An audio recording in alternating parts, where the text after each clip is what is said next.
Welcome back everyone. इस video में discuss करेंगे ऑयल यील्डिंग प्लांट यानी तेल प्रदान प्रदान करने वाले पौधे या फिर क्रॉप्स के बारे में। इनमें भी चार टाइप के क्रॉप्स होते हैं, या फिर हम बोल सकते हैं यहाँ पे हम मेन चार क्रॉप्स के बारे में डिस्कस करेंगे। एंड इस पर्टिकुलर वीडियो के अंदर हम फर्स्ट यानी कि अराचीज हाइपोजिया के बारे में डिस्कस करेंगे, यानी कि ग्राउंड नट ऑयल के बारे में डिस्कस करेंगे। इसके अलावा और क्रॉप्स या फिर और पौधे जो कि ऑयल यील्ड करते हैं, जैसे कि इसके अंदर होता है कोकोस म्यूसिफेरा यानी कि कोकोनट ऑयल प्रदान करता है, सिसमे इंडिकम जो कि सिसमे ऑयल यानी तिल का तेल प्रदान करता है, ब्रेसिका कंपेस्ट्रिस जो कि मस्टर्ड ऑयल या फिर सरसों का तेल प्रदान करता है। तो सबसे फर्स्ट यहाँ पे हम बात करेंगे अराचिस हाइपोजिया की, यानी कि मूंगफली का तेल या फिर ग्राउंड नट ऑयल के बारे में। ये फैमिली फेबेसी से बिलोंग करता है और इसका स्थानीय भाषा का नाम यानी कि इसका वर्नेकुलर नेम कहीं यहाँ पे मूंगफली बोला जाता है, कई जगह ग्राउंड नट एंड इसको पीनट भी बोला जाता है। नेक्स्ट है इसका डिस्ट्रीब्यूशन। तो विश्व में जो प्रमुख मूंगफली के उत्पादक देश है, इनके अंदर भारत, चीन, America, Burma, Argentina and Thailand आदि शामिल हैं। और भारत के अंदर जो राज्य है वो है आंध्र प्रदेश, उत्तर प्रदेश, मध्य प्रदेश एंड पंजाब आदि। तो ये भारत के अंदर हो गया। तो विश्व के अंदर एंड भारत के अंदर ये डिस्ट्रीब्यूशन होता है जहां जहां पे ग्राउंडनट उगाए जाते हैं। इसके बाद नेक्स्ट इसका आता है बोटेनिकल डिस्क्रिप्शन, यानी कि इसका वनस्पतिक विवरण क्या है। तो ये जो प्लांट होता है ग्राउंडनट का वो एक एनुअल हर्ब होती है। ठीक है, एक एनुअल हर्ब ये होती है। और इस एनुअल हर्ब के भी क्या होता है, एक इरेक्ट सेंट्रल स्टेम होती है, एक सीधा केंद्रीय तना होता है। उस तने के ऊपर पत्तियां लगी होती है। पत्तियां पतले अंडाकार पर्णवृंत यानी कि एक पिट्यूल होता है और वो ग्रूव्ड होता है। ग्रूव पिट्यूल के ऊपर पत्रक यानी कि लीफलेट के दो जोड़े के साथ अल्टरनेट और इसके अलावा अनुपत्र यानी स्टिपुलेट और क्वाड्रीफोलिएट होती हैं। यानी कि यहाँ पे अगर हम देखें तो इसके अंदर यहाँ पे दो लीफलेट होते हैं यहाँ पे।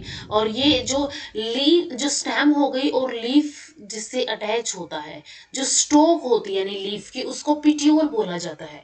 तो यहाँ पे एक ग्रूव्ड पिट्यूल पाया जाता है। इसके अलावा लीफलेट्स इससे जुड़े हुए होते हैं, यानी ये जो पिट्यूल है यहाँ पे ऐसे लीफलेट्स पाए जा रहे हैं, ये हो गई, ये ऐसे लीफलेट्स यहाँ पे पाए जाते हैं। और ये लीफलेट के अलावा यहाँ पे ये स्टिपुलेट भी होते हैं। ठीक है, स्टिपुलेट होते हैं और ये क्वाड्रीफोलिएट होते हैं। ठीक है, चार चार के ये पेयर के अंदर पाए जाते हैं और अल्टरनेट होते हैं। ठीक है, ये क्या है, अल्टरनेट होते हैं एक दूसरे के। फूल जो है पत्ती की एक्सिल में अकेले या फिर तीन के समूह में फूल पाए जाते हैं। ठीक है, फ्लावर जो है या तो एक्सिल के अंदर और या तो यहाँ पे पत्ती की जो एक्सिल होगी वहां पे या तो अकेले मिलेंगे या तो ये तीन के ग्रुप के अंदर पाए जाएंगे। रंग इनका नारंगी से लेके पीला रंग तक होता है, यानी कि ऑरेंज से लेके येलो कलर के ये होते हैं। कैलिक्स इसके अंदर 5 पाई जाती है, 5 सेपल्स पाई जाती हैं एंड 5 ही यहाँ पे पेटल्स पाई जाती है। यहाँ पे इस डायग्राम के अंदर देखिए तो ये फ्लावर का फ्रंट व्यू है और ये बैक का व्यू हो गया। इसके अंदर यहाँ पे अगर हम देखें, इसके अंदर ये जो है यहाँ पे ये कंडीशन जो पाई जा रही है ये यहाँ पे ऐसे, तो इसके अंदर ये हो गया यहाँ पे। और इसके अंदर ये विंग्स पाए जाते हैं, ये जो यहाँ पे नजर आ रहे हैं ये क्या है, विंग्स यहाँ पे होती हैं और ये स्टैंडर्ड यहाँ पे होती है। तो यहाँ पे कैलिक्स के अंदर अगर हम बात करें कि 5 सेपल होती है, एक सेपल ये हो गई एंड 4 सेपल्स ये हो गई, तो 5 सेपल यहाँ पे होती है। इसके अलावा यहाँ पे अगर कोरोला की बात करें तो 5 पेटल्स पाई जाती है, दो ये हो गई यहाँ पे और ये फ्यूज होके कील यहाँ पे बना लेती है। इसके अलावा एंथर और स्टिग्मा यहाँ पे पाए जाते हैं।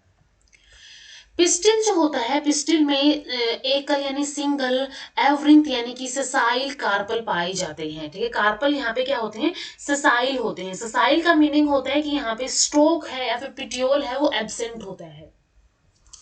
इसके अलावा ओवरी जो है, ओवरी के अंदर 2 से 3 ओव्यूल्स के साथ पाए जाते हैं। ओवरी यहाँ पे सुपीरियर होती है और इसके अलावा ओवरी यूनिलोकुलर होती है। ठीक है, एक ही यहाँ पे लोक्यूल या फिर लोब पाया जाता है जिसके अंदर ये ओव्यूल्स पाए जाते हैं। और एक लंबी तिरछी स्फुटक यानी इनडेहिसेंट फली यानी पोड होती है जिसमें 1 से 3 बीज होते हैं। यहाँ पे अगर हम देखें ये एक पोड है, इस पोड के अंदर 2 से 3 बीज यहाँ पे पाए जाते हैं।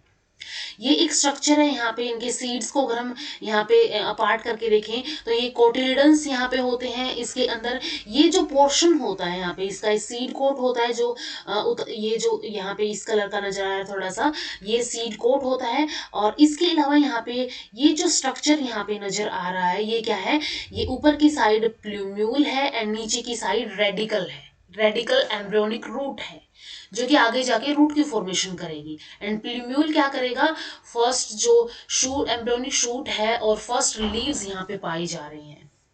तो ये स्ट्रक्चर होता है यहाँ पे ग्राउंड नट के अंदर। इसके बाद इसके यूजेस जो कि इकोनॉमिक बॉटनी के पॉइंट ऑफ व्यू से इम्पोर्टेंट है। तो इसके अंदर यहाँ पे देखिए यूजेस का के अंदर तो मूंगफली का जो तेल है वो खाना पकाने में इसका उपयोग किया जाता है। इसके अलावा साबुन बनाने में, ठीक है, शॉप इंडस्ट्री के अंदर चमड़े की जो ड्रेसिंग होती है, शेविंग क्रीम, मोमबत्तियाँ, इन सभी को बनाने में भी मूंगफली का तेल उपयोग किया जाता है। ग्राउंडनट केक जो होती है, ठीक है, ग्राउंडनट केक का उपयोग मवेशी यानी कैटल्स के चारे के रूप में और फर्टिलाइजर्स के रूप में किया जाता है क्योंकि ये नाइट्रोजन से भरपूर होता है। इसके अलावा तेल का उपयोग ऑइंटमेंट्स जो होते हैं, जो मलहम होते हैं, प्लास्टर्स होते हैं, इनको बनाने का में भी किया जाता है। और इसके अंदर vitamin A, D, B1 and B2 पाए जाते हैं। इनको इनका उपयोग जो है इन विटामिन्स को, ठीक है, इन विटामिन्स को कंसंट्रेटेड सॉल्यूशन तैयार करने में भी इनका उपयोग किया जाता है। तो ये सब यूज है यहाँ पे ग्राउंड नट के। इसके अलावा इससे कुछ फाइबर्स भी एक्सट्रैक्ट किए जाते हैं, जैसे कि एक फाइबर का नाम है आर्डिल। आर्डिल फाइबर जो है एक सिंथेटिक फाइबर से प्राप्त किया जाता है जो जिसको ऊन की तरह बुना जा सकता है और इसका उपयोग कपड़ा उद्योग में भी किया जा सकता है। टेक्सटाइल इंडस्ट्री के अंदर भी इसका उपयोग किया जा सकता है। तो यहाँ पे क्या है, सिंथेटिक फाइबर होता है जो कि मूंगफली से प्राप्त किया जाता है। तो ये अलग अलग टाइप के यूजेस के बारे में हमने यहाँ पे डिस्कस कर लिया है। तो ग्राउंड नट के अंदर हमने उसका बोटेनिकल डिस्क्रिप्शन एंड यूजेस के बारे में और इसके डिस्ट्रीब्यूशन के बारे में यहाँ पे डिस्कस कर लिया है। नेक्स्ट वीडियो में डिस्कस करेंगे कोकोनट के बारे में, फिर कोकोनट ऑयल के बारे में हम डिस्कस करेंगे। एंड अपकमिंग वीडियोस में और जो बच गए हमारे ऑयल यील्डिंग प्लांट्स उनके बारे में डिस्कस करेंगे। तो मिलते हैं नेक्स्ट वीडियो में। इस वीडियो में इतना ही। वीडियो अगर हेल्पफुल लगी हो तो लाइक कीजिए, शेयर कीजिए अपने फ्रेंड्स के साथ एंड चैनल को सब्सक्राइब कर लीजिए। Thank you so much.